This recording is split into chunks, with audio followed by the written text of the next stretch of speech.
जय श्री कृष्ण। राधे राधे। 2025 में जन्माष्टमी कब है? लोगों में जन्माष्टमी को लेकर काफी कंफ्यूजन हो गया है। उन्हें पता ही नहीं लग रहा है कि जन्माष्टमी 15 को है या 16 को। बहुत बड़ी असमंजस की स्थिति बनी हुई है। लेकिन आज हम अपने स्माइल फैमिली चैनल पर विस्तार पूर्वक आपको बताएंगे कि जन्माष्टमी 15 को है या 16 को। बस विस्तार से इस वीडियो को अंत तक जरूर देखें और सच्चे दिल से लाइक करें। कमेंट में लिखें जन्माष्टमी की हार्दिक शुभकामनाएं। कहीं गलत दिन पर व्रत मत रख लेना, नहीं तो पाप लग जाएगा। मुहूर्त में करें पूजा पाठ। और जन्माष्टमी पर एक ऐसा उपाय आज हम आपको बताएंगे जिससे आपका जीवन पूरी तरह से बदल जाएगा। भगवान श्री कृष्ण आपको इतना धन देंगे जिसकी आप कल्पना नहीं कर पाएंगे। यह उपाय बहुत ही गुप्त है। आप धनो धनवान, आपकी काया पलट जाएगी, रिद्धि सिद्धि आपके जीवन में प्रवेश कर जाएगी। राहु दोष पितृदोष कोसों दूर होगा, मंगल दोष भी दूर हो जाएगा, यहां तक कि काल सर्प दोष भी दूर हो जाएगा। बस सुंदर सी वीडियो को जरूर देखें, आपके बिगड़ते कार्य बन जाएंगे। दोस्तों, हर साल भाद्रपद मास के कृष्ण पक्ष की अष्टमी तिथि को कृष्ण जन्माष्टमी के रूप में मनाया जाता है। द्वापर में श्री कृष्ण परम पुरुषोत्तम भगवान का जन्म भाद्रपद की अष्टमी तिथि रोहिणी नक्षत्र और चंद्रमा वृषभ राशि में मध्य रात्रि में हुआ। उनके जन्म लेते ही दिशाएं स्वच्छ व प्रसन्न एवं समस्त पृथ्वी मंगलमय हो गई थी। विष्णु के अवतार श्री कृष्ण के प्रकट होते ही जेल की कोठरी में प्रकाश फैल गया। कृष्ण के प्राकट्य से स्वर्ग में देवताओं की दून दुबिया अपने आप बज उठी तथा सिद्ध और चारण भगवान के मंगलमय गुणों की स्तुति करने लगे। दोस्तों, जन्माष्टमी व्रत का महत्व शास्त्रों में जन्माष्टमी के व्रत को 1000 एकादशी व्रत के समान माना गया है। 100 बार गंगा स्नान करने का जो पुण्य मिलता है, मात्र जन्माष्टमी का व्रत करने से प्राप्त हो जाता है। जाप का अनंत गुना फल देने वाला जन्माष्टमी के दिन ध्यान, जाप और रात्रि जागरण का विशेष महत्व है। इसलिए जन्माष्टमी की रात में जागरण करके भगवान के भजन कीर्तन करने चाहिए। भविष्य पुराण में इस व्रत के संदर्भ में उल्लेख है कि जिस घर में यह देव का व्रत किया जाता है, वहां अकाल, मृत्यु, गर्भपात, किसी भी मां के बच्चे गर्भ में नहीं मरते, गर्भ ठहरता है। वैधव्य, दुर्भाग्य तथा कलह नहीं होती। जो एक बार भी इस व्रत को करता है, उसे श्री कृष्ण का आशीर्वाद प्राप्त होता है। वो प्राणी संसार के सभी सुखों को भोग कर विष्णु लोक में निवास करता है। जन्माष्टमी पूजन विधि। हिंदू धर्म में भगवान श्री कृष्ण की पूजा सभी संकटों से निकालकर सुख, समृद्धि और सौभाग्य का वरदान देने वाली मानी गई है। जन्माष्टमी के दिन प्रातः जल्दी उठकर स्नान आदि से निवृत्त होकर स्वच्छ वस्त्र धारण करें। इसके बाद पूर्व या उत्तर की ओर मुख्य करके व्रत का संकल्प लें। अगर नॉर्थ ईस्ट में भगवान कृष्ण को लगाया जाए तो आप अपने जीवन में धर्म युद्ध में खड़े हैं, कर्म क्षेत्र में खड़े हैं, तो वहां आपकी जीत सुनिश्चित है और आपकी जितनी भी परेशानियां हैं उन्हें कान्हा दूर कर देते हैं। माता देवकी और भगवान श्री कृष्ण की मूर्ति या चित्र पालने में स्थापित करें। पूजन में देवकी वासुदेव, बलदेव, नंद, यशोदा आदि देवताओं के नाम जपें। रात्रि में 12 बजे के बाद श्री कृष्ण का जन्मोत्सव मनाएं। दोस्तों, जन्माष्टमी पर कान्हा को पीले चंदन या फिर केसर का तिलक जरूर लगाएं। साथ ही साथ उन्हें मोर का मुकुट और बांसुरी जरूर अर्पित करें। लड्डू गोपाल को पंचामृत से अभिषेक कराकर भगवान को नए वस्त्र अर्पित करें एवं झूला झुलाएं।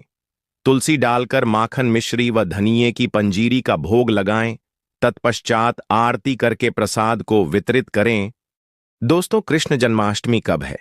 हर साल जन्माष्टमी की तिथि को लेकर कंफ्यूजन रहता है। आइए जानते हैं साल 2025 में जन्माष्टमी कब है। पूजा का शुभ मुहूर्त, पूजा विधि, महत्व और दिन। देखिए, अष्टमी तिथि कब से कब तक रहेगी। जन्माष्टमी तिथि व शुभ मुहूर्त नोट करें। 2025 में कृष्ण जन्माष्टमी 15 अगस्त को मनाई जाएगी। अष्टमी तिथि आरंभ होगी 15 अगस्त को रात्रि 11:49 पर और अष्टमी तिथि समाप्त होगी 16 अगस्त रात्रि 9:34 पर।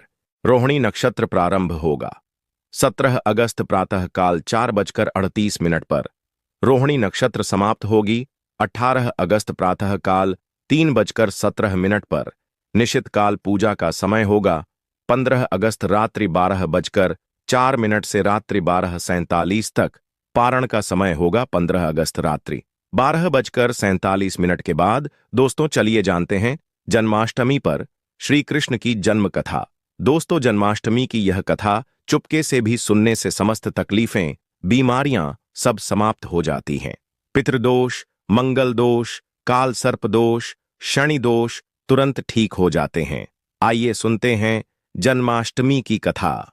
दोस्तों पौराणिक कथाओं के अनुसार भाद्रपद महाकृष्ण पक्ष की अष्टमी तिथि को भगवान कृष्ण ने माता देवकी की 8वीं संतान के रूप में जन्म लिया था। कृष्ण जी का जन्म मथुरा में कंस के कारागार में हुआ था। माता देवकी राजा कंस की बहन थी। कंस को सत्ता का लालच था। उसने अपने पिता राजा उग्रसेन की राजगद्दी छीनकर उन्हें जेल में बंद कर दिया था और स्वयं को मथुरा का राजा घोषित कर दिया था। राजा कंस अपनी बहन देवकी से बहुत प्रेम करते थे। उन्होंने अपनी बहन का विवाह वासुदेव से कराया था। लेकिन जब वह मां देवकी को विदा कर रहा था, तभी एक आकाशवाणी हुई कि देवकी का 8वां पुत्र कंस की मौत का कारण बनेगा। यह सुनकर कंस डर गया। उसने तुरंत अपनी बहन और उनके पति वासुदेव को जेल में बंद कर दिया।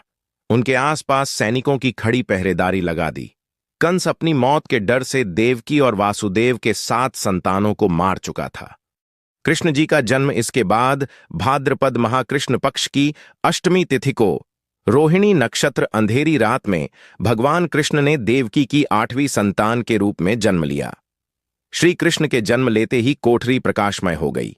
आकाशवाणी हुई कि विष्णु जी ने कृष्ण जी के अवतार में देवकी के कोख में जन्म लिया है। उन्हें गोकुल में बाबा नंद के पास छोड़ आए और उनके घर एक कन्या जन्मी है। उसे मथुरा लाकर कंस को सौंप दें। कान्हा चले गोकुल धाम। आकाशवाणी सुनते ही वासुदेव के हाथों की हठ खड़ी खुल गई। सभी पहरेदार सोने लगे। कान्हा को एक टोकरी में बाल गोपाल को रखकर सिर पर रख लिया और गोकुल की ओर चल पड़े। कान्हा को गोकुल धाम ले जाने में वासुदेव को कई मुसीबतों का सामना करना पड़ा। यमुना नदी कृष्ण जी के चरणों को स्पर्श करने के लिए उफान पर आ गई, लेकिन चरण स्पर्श के बाद वो फिर से शांत पड़ गई। वो कान्हा को बाबा नंद के पास छोड़ आए और गोकुल से कन्या को लेकर वापस लौट आए। जेल अपने आप बंद हो गया और उनके हाथों में हथकड़ियां लग गईं। कन्या के रोने की आवाज सुनते ही सभी पहरेदार उठ गए। कंस बंदी गृह आया। वो कन्या को देवकी और वासुदेव की 8वीं कन्या समझ उसे मारने चला, लेकिन वो आकाश में उड़ गई और फिर से आकाशवाणी हुई कि कंस को मारने वाला अब इस दुनिया में पैदा हो चुका है। बाबा नंद और उनकी पत्नी मां यशोदा ने कृष्ण जी का पालन पोषण किया। राजा कंस ने कृष्ण जी का पता लगाकर उन्हें मारने की खूब कोशिश की, लेकिन कंस की सारी कोशिशों विफल हुई और कृष्ण जी को कोई मार नहीं सका। अंत में श्री कृष्ण ने कंस का वध किया। राजा उग्रसेन को फिर मथुरा की राजगद्दी सौंप दी। इस तरह से जन्माष्टमी की व्रत कथा पूरी हुई। दोस्तों आगे बढ़ने से पहले कमेंट बॉक्स में अपनी राशि भी डाल दीजिएगा। यदि हमारे पास कोई उपाय होगा तो वो आकर हम आपके कमेंट के रिप्लाई में बता देंगे। दोस्तों जन्माष्टमी पर भूल कर भी ना करें। ये गलतियां तुलसी को लेकर ना करें। ये गलती जन्माष्टमी के दिन भूल कर भी तुलसी की पत्तियां तोड़ने से बचना चाहिए। दरअसल शास्त्रों में कहा गया है कि कृष्ण भगवान विष्णु के अवतार हैं और उन्हें तुलसी अति प्रिय है। ऐसे में इस दिन तुलसी की पत्तियां नहीं तोड़नी चाहिए। जन्माष्टमी से पहले आप तुलसी तोड़कर रख लें। बिना तुलसी के जन्माष्टमी का पर्व अधूरा है। भगवान कृष्ण किसी भी ऐसे भोग को स्वीकार नहीं करते जिसमें तुलसी पत्र ना पड़ा हो। ऐसा भोग पाप के समान होता है, जहरीला माना जाता है। चावल खाना, ये बात तो सभी जानते हैं कि एकादशी के दिन चावल नहीं खाने चाहिए, लेकिन बहुत ही कम लोग जानते हैं कि जन्माष्टमी के दिन भी चावल को खाना वर्जित होता है। चाहे आप व्रत रखें या ना रखें, लेकिन जन्माष्टमी के दिन चावल खाना शुभ नहीं माना जाता। तामसिक भोजन जन्माष्टमी के दिन तामसिक भोजन वर्जित माना जाता है। ऐसे में इस दिन मांस, मदिरा, प्याज और लहसुन नहीं खाना चाहिए।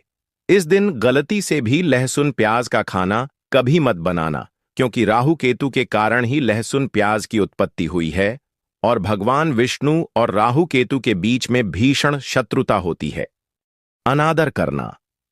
भगवान कृष्ण के लिए सभी भक्त एक समान होते हैं। ऐसे में इस दिन किसी भी व्यक्ति का अनादर करने से बचना चाहिए। एक बार भगवान कृष्ण के भक्त ने एक व्यक्ति का अपमान कर दिया था। उसी क्षण भगवान कृष्ण ने अपने भक्त को श्राप दिया था। इसीलिए किसी का भी अपमान न करें। गाय को सताना। गाय भगवान कृष्ण को बहुत ही प्रिय है, क्योंकि कृष्ण अवतार में उनका पालन पोषण एक ग्वाले के घर में हुआ था। ऐसे में जन्माष्टमी के दिन किसी भी गाय और बछड़े को भूलकर भी नहीं सताना चाहिए। भगवान कृष्ण गाय को सबसे प्रिय मानते हैं। गाय माता को सबसे ज्यादा प्यार करते हैं। इसीलिए गाय को इस दिन रोटी, फल वगैरह मिठाई अवश्य खिलाएं। जन्माष्टमी के दिन केवल सात्विक खाना खाएं। जन्माष्टमी व्रत में दूध और दही जरूरी है। व्रत के दौरान ताजे फलों के शेक, लस्सी, छाछ या दूध का मजा ले सकते हैं। नारियल पानी पी सकते हैं। जन्माष्टमी के दिन पेड़ों को काटना भी अशुभ माना जाता है। श्री कृष्ण हर चीज में बसते हैं और हर चीज उनमें बसती है